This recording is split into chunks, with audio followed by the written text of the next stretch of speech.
नमस्कार दोस्तों, एक बार फिर से लेकर आ गया हूँ बहुत ही बड़ी खबर। दोस्तों, वीडियो में आगे बढ़ने से पहले भोजपुरी दुनिया की ऐसी खबर सबसे पहले सुनने के लिए चैनल को सब्सक्राइब जरूर कीजिएगा। दोस्तों, हाल ही में भोजपुरी इंडस्ट्री का एक बहुत ही बढ़िया और बहुत ही खूबसूरत एक्ट्रेस आकांक्षा दुबे ने फांसी लगाकर आत्महत्या कर ली थी। दोस्तों, आकांक्षा दुबे के आत्महत्या करने के बाद उनकी मां ने भोजपुरी के मशहूर गायक समर सिंह पर हत्या का आरोप लगाया था। मैं मान ही नहीं सकती मेरी लड़की सुसाइड कर सकती। मेरी लड़की को मारा गया है।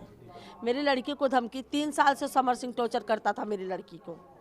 दोस्तों, आकांक्षा दुबे की मां ने कहा था कि समर सिंह और उसका भाई आकांक्षा दुबे को जान से मार देने की धमकी देता था। वही दोस्तों, इस मामले के बाद पुलिस ने समर सिंह को गिरफ्तार कर लिया है। दोस्तों, खबर ये आ रही है कि पुलिस ने समर सिंह को शरीर से पूरा कपड़ा खोलकर और नंगा करके बहुत पिटाई की है, जिसके बाद समर सिंह ने सारी सच्चाई बता दी है। तो दोस्तों, समर सिंह को इस तरह से पिटाई करना सही था या गलत, नीचे कमेंट करके जरूर बताइए।